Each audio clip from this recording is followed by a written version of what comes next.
Welcome. I'm Eric, certified health and mental fitness coach. It's my calling and privilege to guide others to effectively manage their lives and relationships through the practice of self-mastery. I invite you to join me and Ruski and Leo on a mental fitness journey. Now, in most of these videos, I share with you a small step that I'm taking each day in my mental fitness journey to make my life just a little bit better, make my relationships just a little bit better.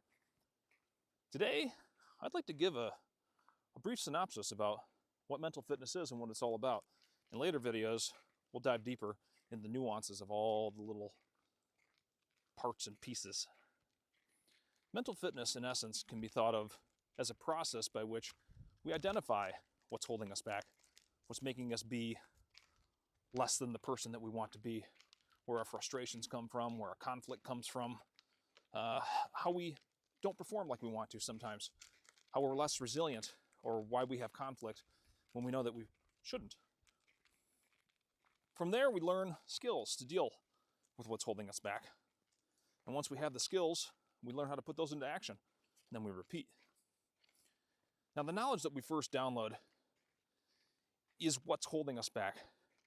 And those could be thought of as the things in your head, the voices in your head, the personality. Our mind can be thought of as a mansion.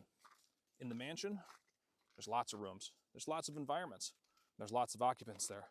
And they have voices, they have personalities, they have feelings, and they all come out during stress, during moments of conflict, and when we're not paying attention.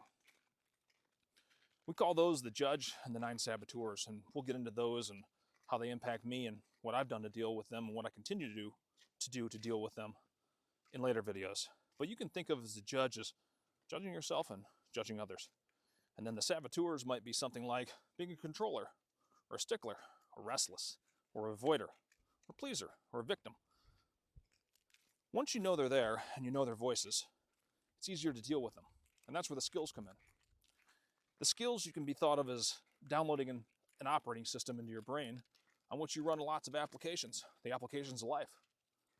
The applications when you get stressed, when you're not performing like you want to, when you're frustrated, angry, when you're not as resilient as you'd like to be, or when you have conflict that shouldn't happen. And the action can be thought of as putting those skills of identifying and dealing with into repetitive actions that are repeated through the practice of mental fitness and self-mastery. If this sounds interesting to you, or if this would benefit someone you know, give it a like or a share. Helping each other. It's what being human is all about.